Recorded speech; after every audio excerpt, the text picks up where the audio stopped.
Soft piano music plays in the background. A cozy cafe bathed in golden morning light. The camera pans toward a corner table where a young woman nervously checks her phone, biting her lip. Across the room, a man in a tailored suit watches her quietly, his eyes hiding both curiosity and something deeper. Studio microphone narrator, gentle yet gripping tone. Sometimes, love doesn't begin with fireworks, it begins with a mistake. A girl too proud to ask for help. A man too lonely to admit he needed someone real. What started as a blind date soon became the moment that changed two lives forever. Fade to title, blind date at a cafe. The girl couldn't afford the bill, but the CEO millionaire said, "It's on me." The girl with the broken purse.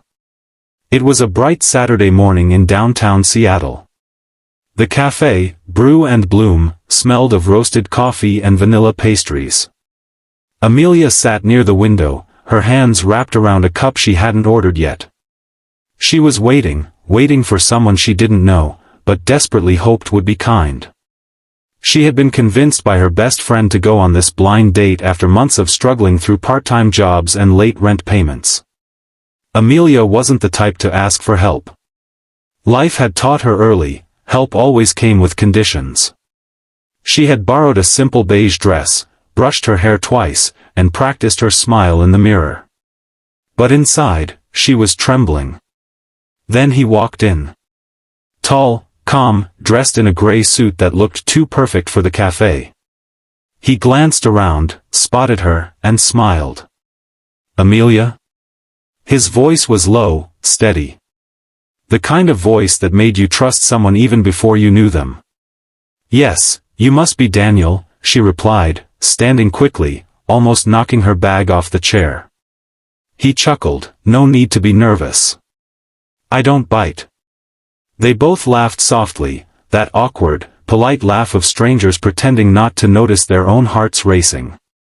As the minutes passed, their conversation began to flow. Daniel asked about her hobbies, her dreams, what made her happy.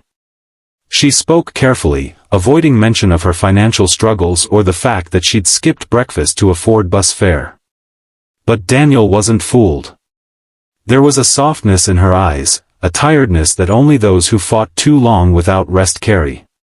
He told her he worked in finance, but didn't say he was the CEO of Arden Group, a billion-dollar investment firm. He wanted, just this once, to be seen as a man, not a bank account. For a while, it almost felt like two ordinary people in an ordinary cafe. Until the waiter came. "The total is $48.50, the waiter said politely, placing the bill in front of Amelia, a small mistake, but enough to make her freeze. She opened her purse, heart pounding. Her stomach dropped. The zipper had broken earlier that morning, and her few crumpled bills had slipped somewhere. She didn't even have enough for a sandwich. Her hands shook as she searched, her face. A week later, Amelia stood behind the counter of Maple & Company, a small florist shop where she worked part-time. The scent of fresh lilies filled the air as she arranged bouquets for customers who barely noticed her smile. Then, just before closing, a familiar voice echoed from the doorway. "Are those roses for anyone in particular, or can I buy them for the lady who made my week a little brighter?" Amelia looked up. It was him.